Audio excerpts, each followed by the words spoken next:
Hello Jenga Diaspora Media, na mambo vipi? And I believe you're doing well wherever you are. We thank God for another moment in time that He has given us to be here. I hope you're doing well and you are pressing on with your daily occurrences and daily duties. As you can see, I'm also proceeding on well with trying to make ends meet. So that is the role of each and every one of us, and we can't evade that. As long as we are alive, there is something that we can't evade. We need to be working, we need to be looking forward to see things moving and to see things that they are going on very well. Now that's why we are here, and this is the green card season.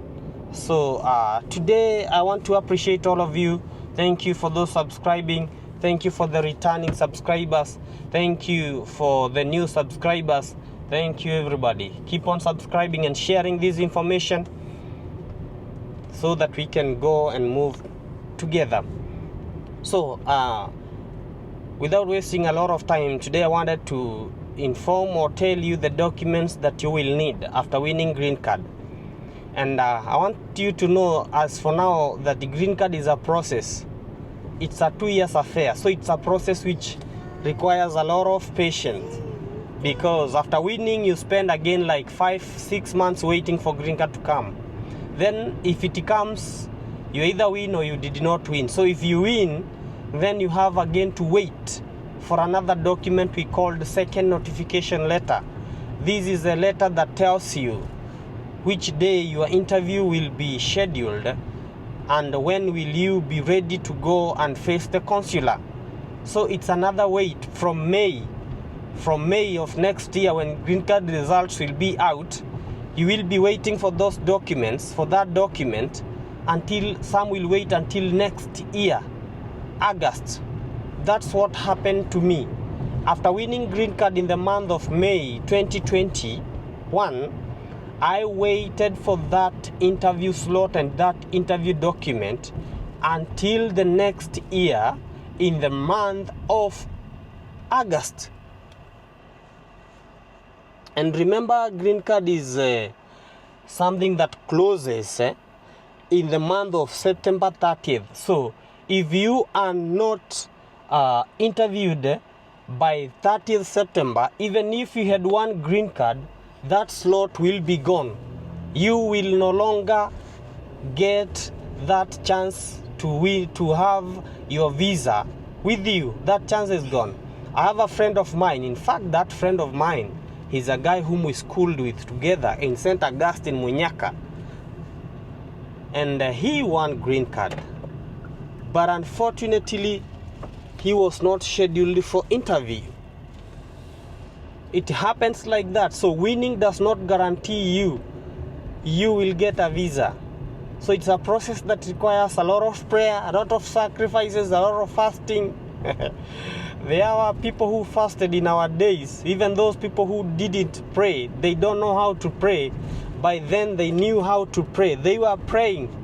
Everybody was praying. When it comes to America, people really suffered, praying and asking God for favor, that Lord, do not remove this chance from me. They beseeched their God.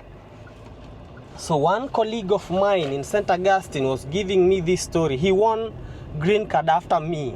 Like I won green card in 2020 and he won green card in 2022. So he was to come here in 2023, but he was never scheduled for an interview, for many reasons, and some of the reasons I gave in one of my video behind there, that you may win green card, but even after winning green card, you will not be scheduled for an interview, because this one happens with a lot of patience. So I want to tell you, these are the documents that you will require, that you will need after winning green card. After winning green card, you will wait for the second notification letter, which I have explained to you, that contains the dates of your interview. Immediately you get that second notification letter, you will have to write to NEC. You will do an online application to the NEC body, informing them to send your Form 4 certificate to the embassy where you will be interviewed. So NEC will have to send that document there, and they want a verified document. So they won't ask you for your Form 4 certificate that you're having now. They will ask NEC to send them a document from NEC offices. That's how serious it is.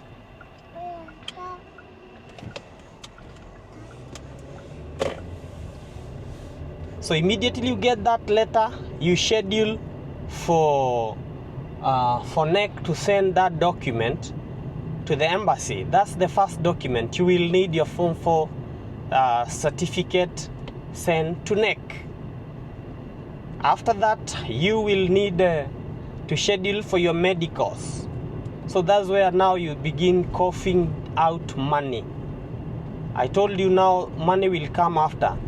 So that process of NEC will require you to give out money. It's not free. It's around 2,000 shillings. I will be doing a breakdown for these stuffs and how much it will cost you after winning green card. So you will need a certificate, NEC certificate, Form 4 certificate. You will need your passport. The moment we were applying for this green card, passport was an exemption. During our year, it was not an exemption. We were applying, we were supposed to have a passport to apply for green card. That was a must. That was a requirement that we were needed to have during application. But after 2020 green card, once we applied green card in 2020, those who came back in 2021, they were not required to have a passport. So when you win, you and all those people that you have listed down there as your dependents, as your relatives, and as your accompanies, you will need passport for every single person that you've put there. A passport now goes in Kenya for around I don't know whether it's 6,000, depending with how many pages you want. So it goes with pages. So you will need a passport. I will do the breakdown later for money, but now these are the documents you will need. Without a passport, you won't be able you won't be able to, like, you can submit your DS-260, because in that DS-260 form, that's where that passport is needed. The other thing is, you're married, you will need a marriage certificate. Marriage certificate, you will get it from church or from the registrar office. So you will need a marriage certificate to show that your marriage is valid. If you don't have a certificate by now, you have to you happen to win green card, there is a way you can go and get that marriage certificate from a registrar's office. And then if you were living together before application, you will have to backdate that marriage to and put the dates that you started living together in that marriage certificate.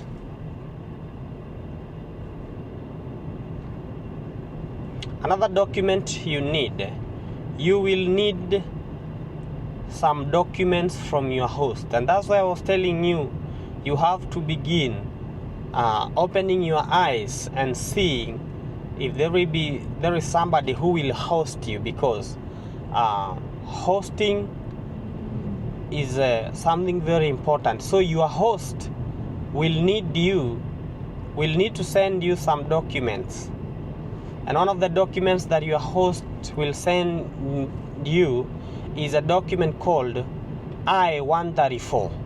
This is a document that your host will sign down, stating that he will be hosting you and he will be able to host you for a particular period of time.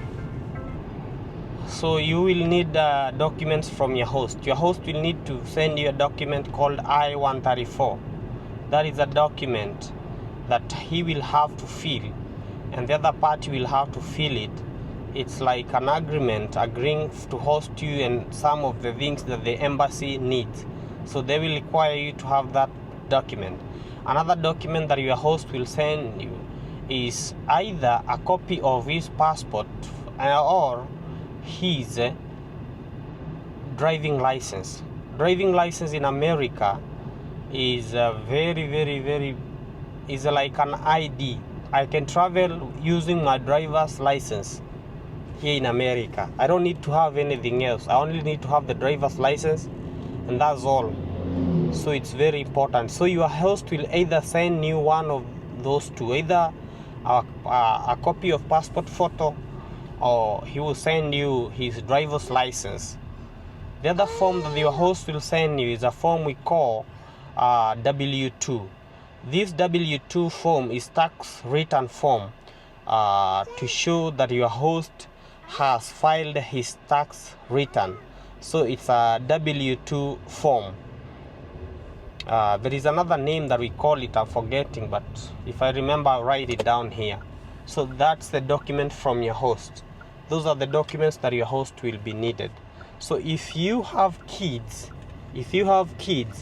and in one way or the other you don't live together with the father of the children or the mother of the children, you will need a consent letter from the other partner, and this consent letter will show that the other partner has permitted you to go with his kids.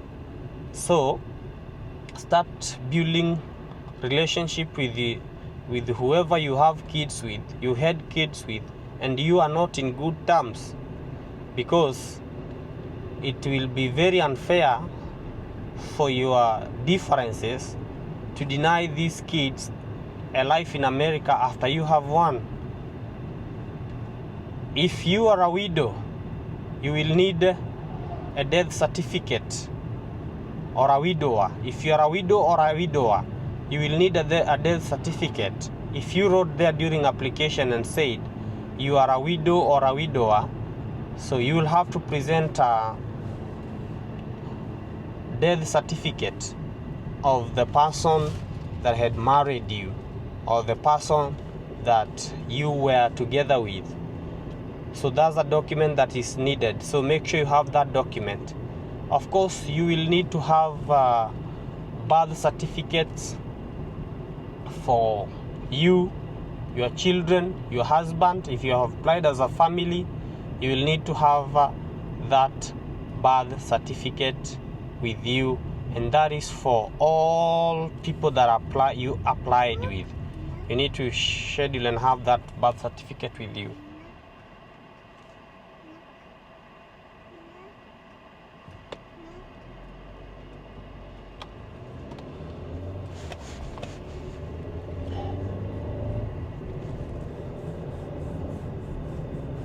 The other document that you need to have, you will be required to have a police abstract, or what we call a good conduct.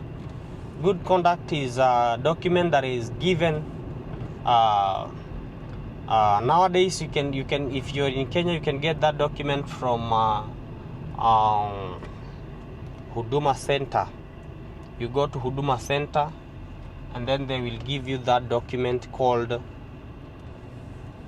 what? Good conduct.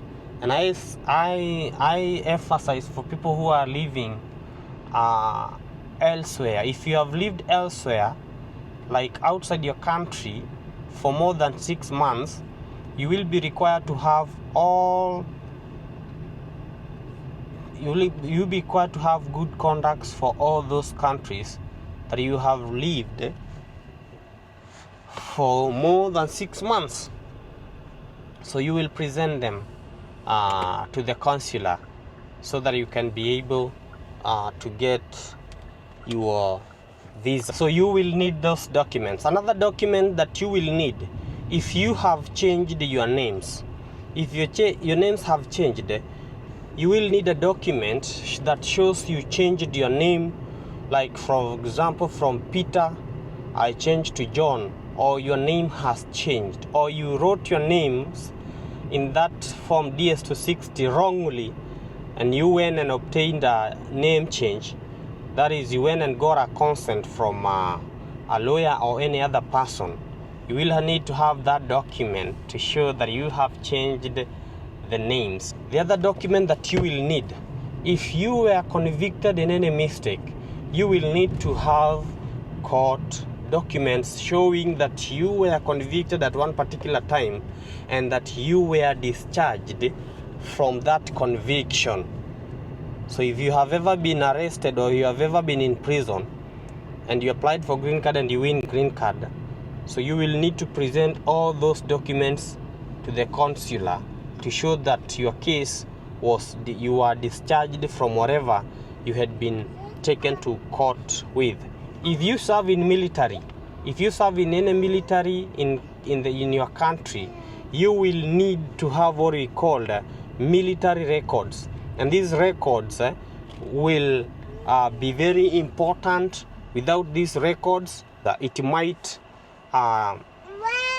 stop you from getting your visa. If you have ever been deported from any other country, you will need those deportation papers so that they can get the information that you are deported from this place to this place, or rather you are deported from America back to Kenya and then you win green card. They will need those deportation papers to show that. And you will have to carry all your original documents, birth certificate original, police abstract original, all your original documents. You will need to carry them, and you will need to have the photocopy as well.